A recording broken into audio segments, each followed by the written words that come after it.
Are you ready to jumpstart your fall with some exciting learning? Well, I've got just the thing for you. Today's video is sponsored by Lingoda, the fantastic online language school that will have you speaking like a pro in no time. Learning with Lingoda is incredibly effective, and here's why. Their 60-minute live online classes are led by experienced teachers who give you valuable feedback. You'll be learning grammar structures while having real-life conversations with 3 to 4 classmates. And the best part, you can choose your classes by topic or follow their structured curriculum for ultimate flexibility. Classes are available 24/7, so you can learn anytime, anywhere. Plus, their immersive learning environment ensures you get individual attention and plenty of speaking practice. From beginners to advanced learners, Lingoda's got you covered with expertly designed courses. Lingoda's got an array of resources to support your language journey, from downloadable PDFs with teachers' notes to warm-up exercises and blog tips. They've got it all. You get to decide which one works best for you. Not sure which learning plan suits you best? Lingoda's got options for social learners. There are group classes with up to 5 students per session, and for those seeking personalized attention, one-on-one classes are perfect. Both plans offer the flexibility to choose the number of classes per month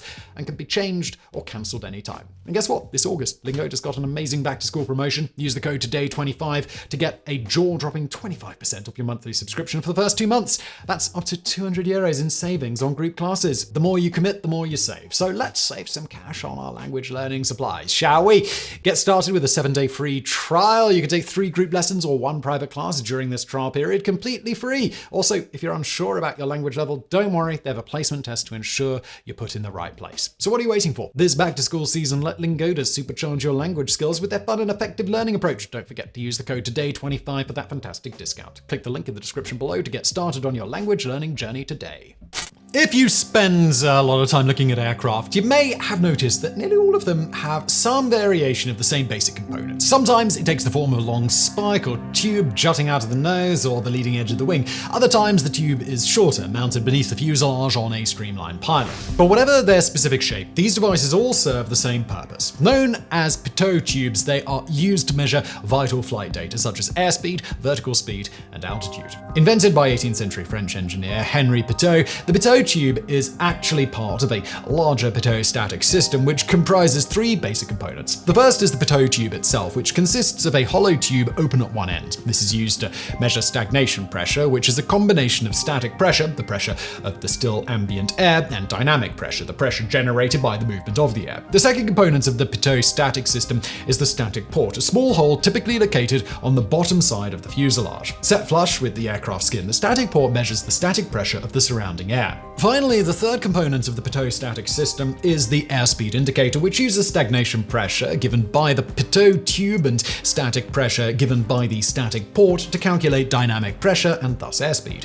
Meanwhile, readings from the static port are used directly by the altimeter and vertical speed indicator to measure altitude and rate of climb. In most modern aircraft, the pitot-static system will also be integrated into the flight computer and the autopilot, allowing the aircraft to make automatic adjustments based on changing flight conditions. Given how crucial accurate airspeed and altitude readings are to the safe operation of an aircraft, it is essential for the pitot-static system to be regularly inspected, maintained, and kept in good working order. But this is easier said than done, for the openings on most pitot tubes and static ports are only a few millimeters wide, making them prone to getting blocked by water, ice, dirt, and other debris. If such blockages are not caught, it can cause an aircraft's crew to receive erroneous flight data, with often disastrous results. On February 6, 1996, Bergen Air Flight 301, a Turkish-owned Boeing 757-200, lifted off from Gregorio Luperon International Airport in the Dominican Republic. Aboard were 189 passengers and crew bound for Frankfurt, Germany via Gander, Newfoundland. Trouble began right after takeoff when the captain noticed that his airspeed indicator read 327 knots while the first officer's instrument read only 200. Like most commercial aircraft, the 757 had 3 pitot tubes to provide redundancy in case of instrument failure. But rather than switch over to an alternate instrument, the crew decided that the captain's airspeed indicator was correct and that the aircraft was flying too fast. This prompted autopilot to throttle down the engines and increase the aircraft's pitch to 21 degrees nose up in an attempt to reduce airspeed. Then, at 6,600 feet, the autopilot disengaged, leaving the crew in direct control of the aircraft. Still believing their airspeed was too high, the crew further throttled down the engines and reduced the pitch to 14 degrees. In reality, however, the aircraft was flying at a dangerously low airspeed and was beginning to descend. Indeed, the stick shakers on the control columns designed to warn of an imminent stall briefly activated, but in the ensuing confusion, these were ignored by the crew. As the airspeed fell to 140 knots, the aircraft stalled and abruptly pitched down. At the same time, the left engine flamed out due to inadequate airflow, causing the thrust from the right engine to throw the aircraft into a violent spin. Bergen Air Flight 301 inverted and spiraled into the Atlantic Ocean, killing everyone on board. A subsequent investigation by the Dominican Republic's General Directorate of Civil Aviation determines that one of the aircraft's 3 pitot tubes had suffered a blockage, causing the captain's airspeed indicator to give erroneously high readings. And while the pitot tubes in question could not be recovered from the wreckage, the investigators had a pretty good idea what was responsible for the blockage: wasps. The black and yellow mud dauber is a species of solitary wasp native to the Dominican Republic, which has a habit of building mud nests inside hollow cylindrical structures, including aircraft pitot tubes. This theory is supported by the fact that the aircraft had not flown in 20 days, and that over the prior 2 days of the flight of Bergen Air 301, the pitot tubes had been left uncovered. And so it was that, thanks to lax inspection and maintenance procedures, a tiny wasp was able to take down a giant airliner. That same year, another Boeing 757 suffered an eerily similar disaster. At 12:42 a.m. on October 2nd, 1996, Aero Peru Flight 603 lifted off from Miami International Airport with 70 passengers and crew on board, bound for Santiago, Chile,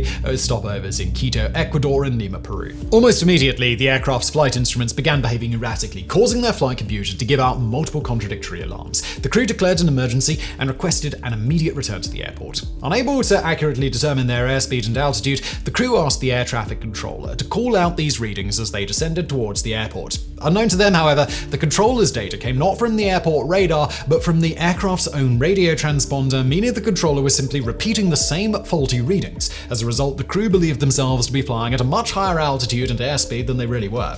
And so, barely 25 minutes after takeoff, Aero Peru Flight 603 slammed into the ocean, killing everyone on board.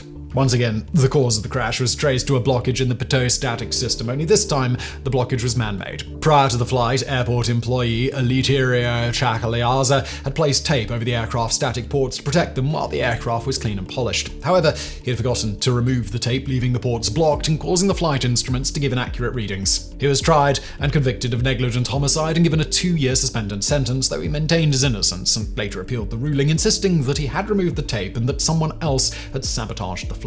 However, the single deadliest aircraft incident involving the pitot static system would not come until 13 years later. At 10:30 p.m. on June 1st, 2009, Air France Flight 447, an Airbus A330 with 228 passengers and crew aboard, took off from Rio de Janeiro International Airport in Brazil, bound for Paris. 6 hours later, the aircraft crossed the Brazilian coast at Natal and fell out of voice and radar contact as it entered the Mid-Atlantic Communications dead zone. The aircraft was due to be picked up by Senegalese air traffic control at around 2:30 a.m., but by 4 a.m. there was still no sign of the aircraft, and Flight 447 was declared missing.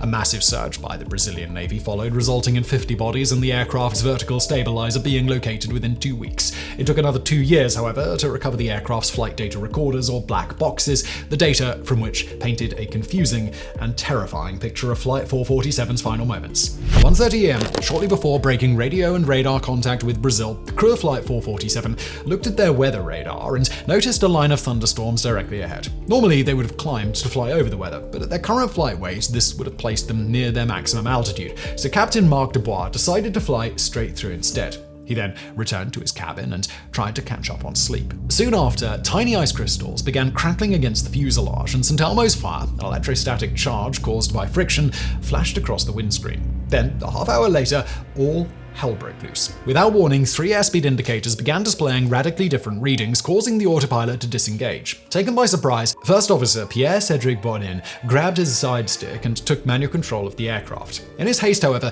he pulled back sharply on the stick, causing the aircraft to pitch up rapidly. Heavily loaded and near its maximum altitude, the Airbus climbed rapidly towards the so-called coffin corner, the point at which stall speed and critical Mach number converge. Yet no matter what he tried, Bonin could simply not seem to bring the aircraft's nose or speed down, and at 38,000 feet, the aircraft stalled and began falling back to Earth. With the instruments going haywire and dozens of warnings, including the stall alarm screaming in his ears, Bonin struggled to keep the wings level and regain speed and altitude. But the aircraft was already doomed, plummeting near vertically through the sky. At around 2 a.m., the Airbus slammed into the Atlantic Ocean, killing everyone on board instantly. The investigation concluded that the aircraft's flight through the thunderstorm had resulted in ice building up inside the 3 pitot tubes, causing them to fail. The faulty readings led the crew to believe that they were going faster than they were and attempted to regain altitude by pitching up. In reality, however, this only caused the aircraft to bleed off airspeed, resulting in a fatal, unrecoverable stall. Had the crew known their true airspeed, they would have pitched down instead, allowing them to recover airspeed and return to steady level flight. This combination of bad weather, hardware failure, and poor situational awareness resulted in the deadliest crash in Air France's history. The Airbus A330, lost in Air France Flight 447, sold for around $231 million brand new, but given the massive loss of life, the true cost of the disaster is inestimable. However, for history's most expensive air crash in purely monetary terms, look no further than an incident that took place in 2008. Introduced in 1987, the Northrop Grumman B-2 Spirit stealth bomber is one of the most sophisticated military aircraft ever produced. A sleek, tailless, jet-powered flying wing designed to penetrate deep into enemy airspace and make surgical strikes using precision-guided munitions. But such sophistication comes at a steep price, with the US Air Force's 22 B-2s costing a whopping $2 billion apiece. Yet for all this, the aircraft's deadliest foe has turned out to be not enemy missiles or fighter aircraft, but tropical weather. On February 23, 2008, a B-2 named Spirit of Kansas was taking off from Andersen Air Force Base in Guam, an unincorporated US territory in the South Pacific. After accelerating to takeoff speed, the aircraft pitched up and soared into the air, only to immediately stall and slam down onto the runway. The 2 crew members ejected safely, but the aircraft was completely destroyed. So what caused $2 billion worth of cutting-edge technology to go up in smoke? Well, if you've made it this far in the video, then you already know the answer. In the days leading up to the crash, Guam was lashed by heavy rains, which forced moisture into the aircraft's tiny flush air data sensor. This blockage caused the pilots to rotate the aircraft at an airspeed of 12 knots slower than usual, resulting in the aircraft stalling on takeoff. As of this video's publication, none of the USAF's 21 remaining B-2s have suffered any serious accidents, making the score Rain 1 and the world's military 0. So, these are but a few of the many aviation disasters which have been caused by issues with the pitot static system. Others include Northwest Orient Airlines Flight 6231, a Boeing 727 that crashed in New York on December 1, 1974, killing all 3 crew aboard. The crew had failed to activate the pitot tube heaters, causing the tubes to become clogged with ice and the aircraft to inadvertently stall and spiral to the ground. Pitot icing was also responsible for the 10th of October 97 crash of Austral Linneus Aéreas Flight 2553 near Fray Bentos, Uruguay, and the April 7, 1999 crash of Turkish Airlines Flight 5904 near Adana in Turkey, and the February 11, 2018 crash of Saratov Airlines Flight 703 just outside of Moscow. These and other incidents grimly illustrate that when operating a piece of machinery as complex as a modern airliner, no detail can be overlooked or procedure skipped, for even a tiny pinhole can mean the difference between a routine flight and a tragic disaster.